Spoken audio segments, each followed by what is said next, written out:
Une dernière situation maintenant, le cas où la limite n'existe pas.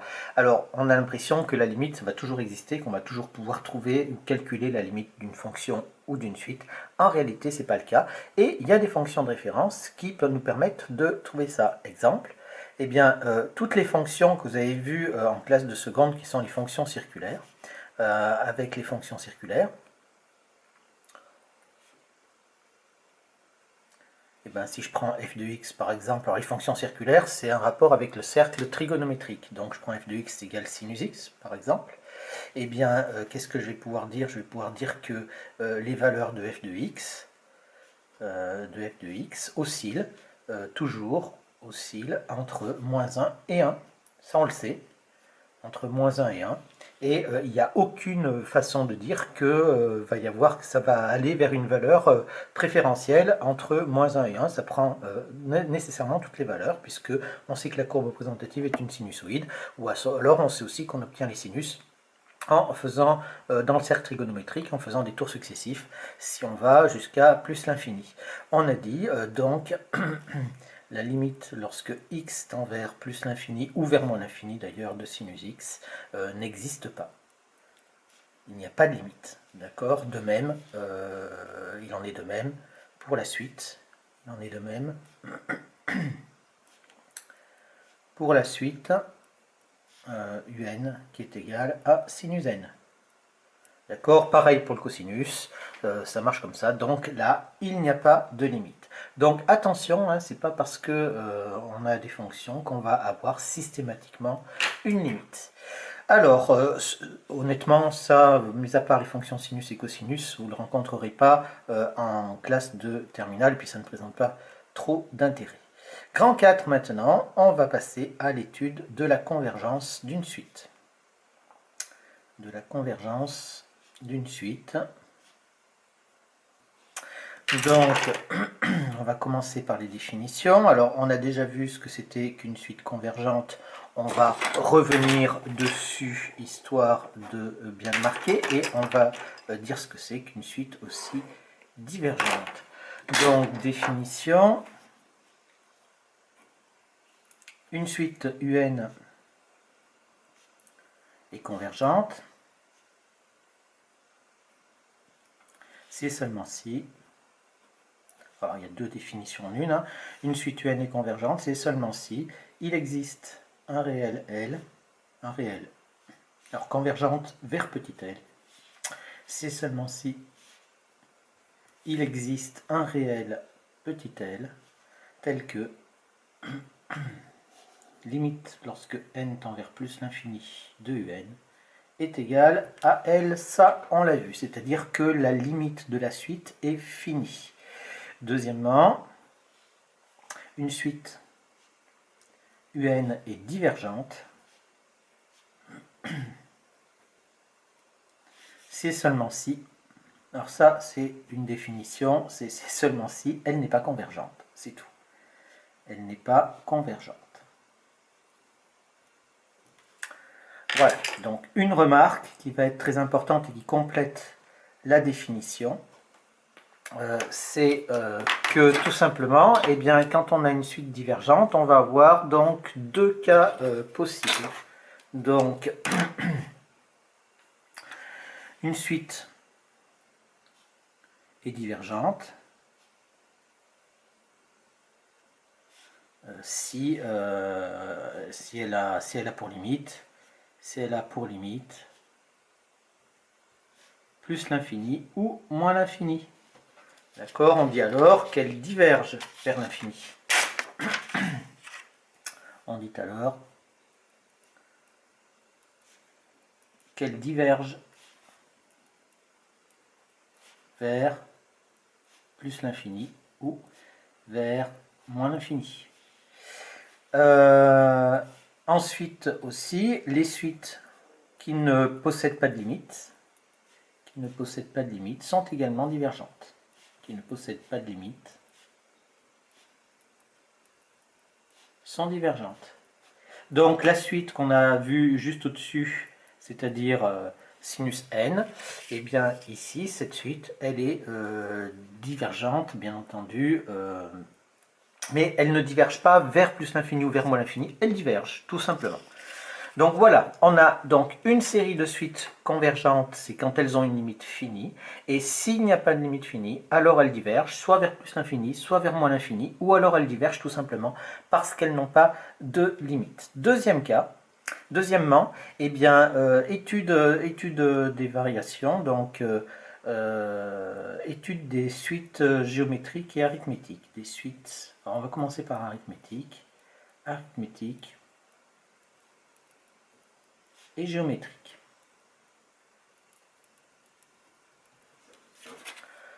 Puisque c'est les seules suites que l'on connaît qui sont les suites de référence et qu'il faut connaître sur le bout des doigts.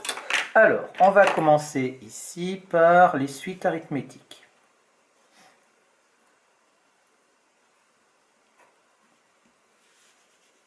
Les suites arithmétiques. Alors, les suites arithmétiques, on sait qu'elles ont pour terme général,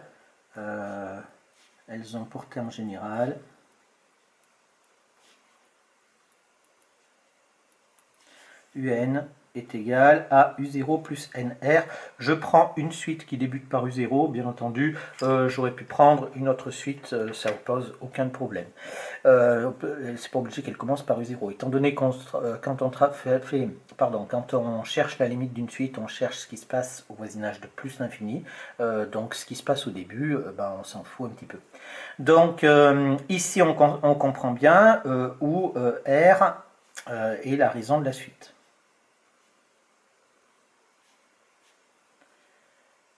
Eh bien, on comprend bien que si la raison est positive, alors ça c'est évident, hein, donc on le trouve intuitivement, et on ne le démontrera pas parce que ça ne présente pas tellement d'intérêt. Donc, intuitivement, c'est une fonction affine ici, donc une fonction affine, on sait tout sur la fonction affine, on peut faire la courbe représentative, ça pose aucun problème. Donc, si R est positif, alors la suite diverge vers plus l'infini.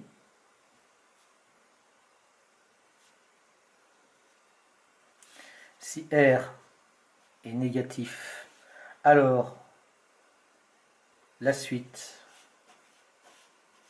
diverge aussi, mais cette fois-ci vers moins l'infini. Et si R est égal à 0, alors si R est égal à 0, quand on est avec une suite arithmétique, ça veut dire qu'on ajoute 0 à chaque fois, la suite est constante, alors la suite est constante, et donc si elle est constante, bien entendu, donc convergente, puisqu'elle prend qu'une seule valeur, donc elle est toujours à la même valeur, convergente vers son premier terme.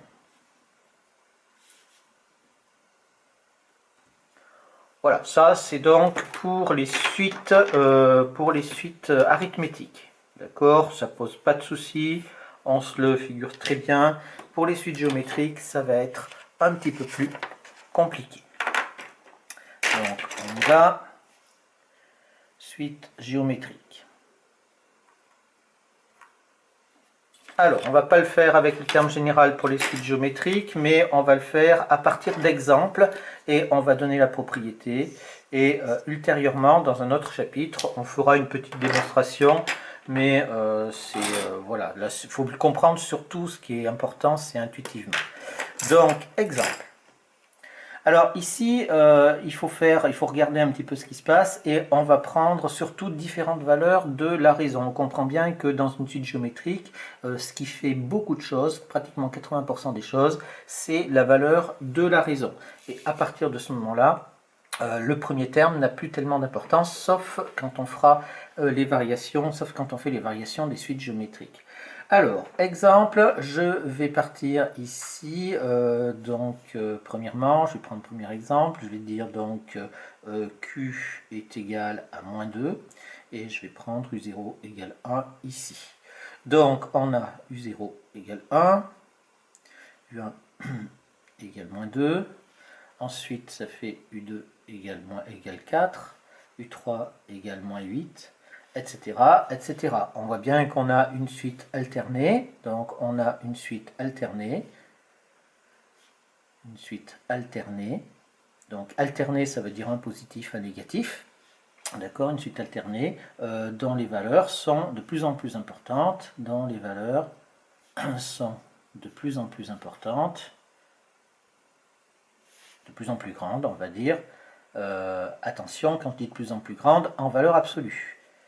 En valeur absolue. Donc, ça fait moins 8, après ça va faire plus 16, après ça va faire moins 32, plus 64, etc., etc. Donc, cette suite, eh bien, elle ne possède pas de limite. Cette suite ne possède pas de limite. Ne possède pas de limite. Donc ça veut dire que celle-là, elle est divergente.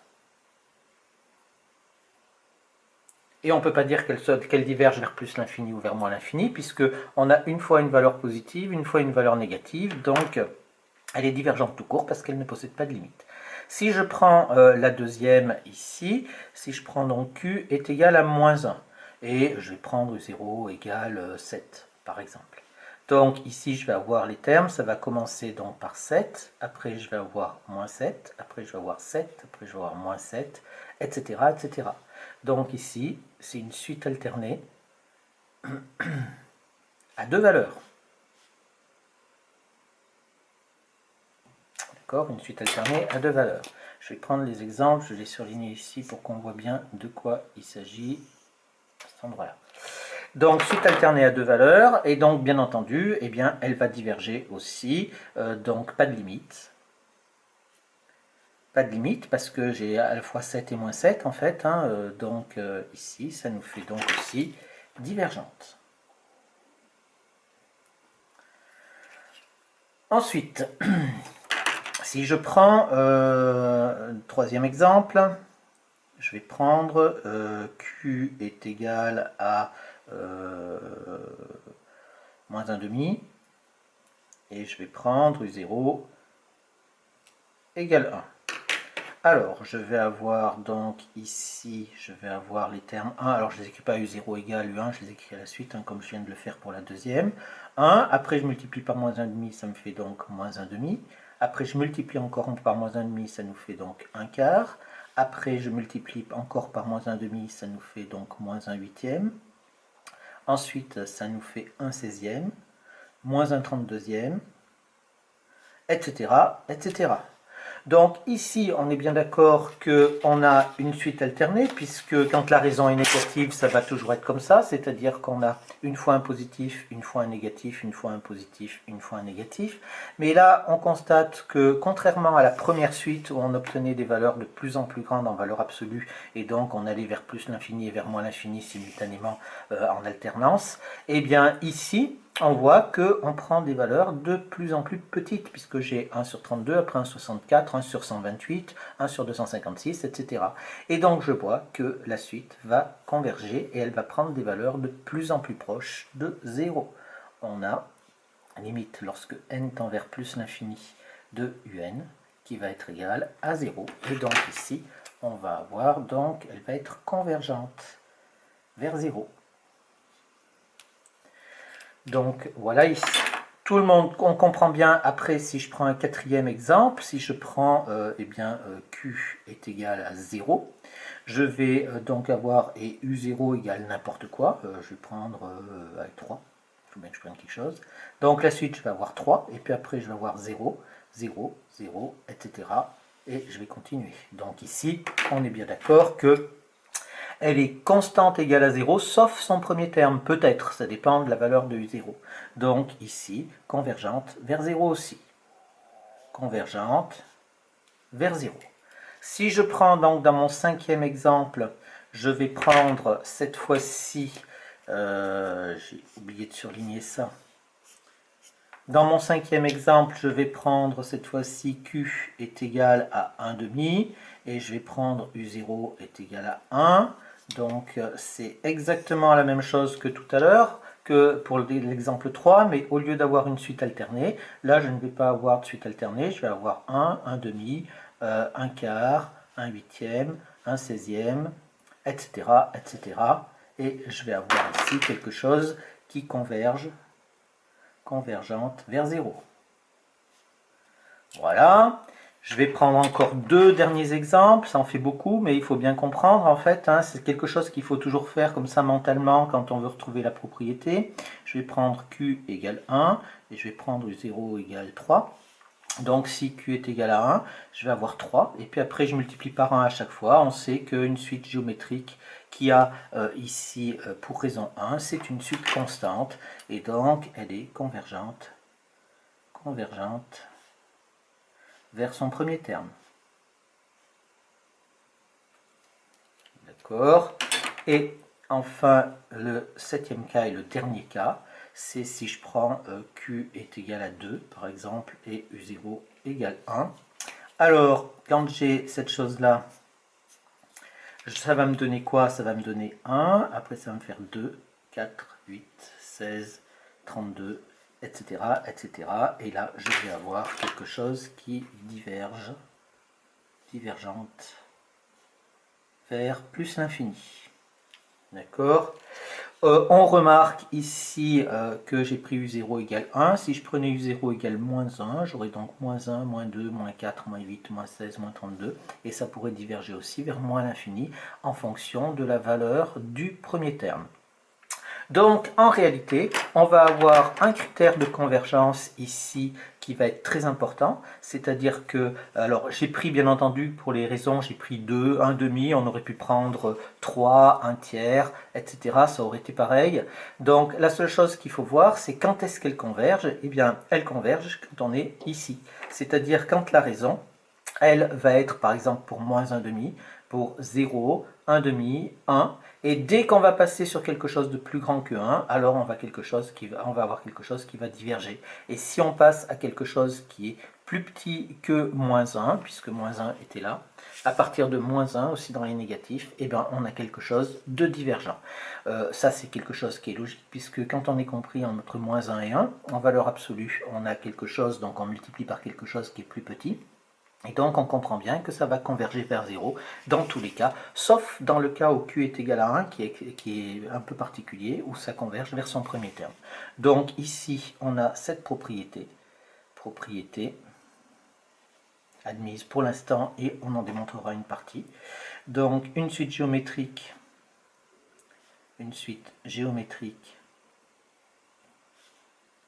est convergente si seulement si la raison Q est comprise entre ici moins 1, attention au sens strict, et 1. On va dire si de plus Q appartient à l'intervalle moins 1, 1, ouvert cette fois-ci, alors UN diverge vers 0. Et si Q est égal à 1, alors converge, pardon, excusez-moi, je vais corriger, hein, converge vers 0. Et si Q est égal à 1, alors UN converge vers la valeur du premier terme.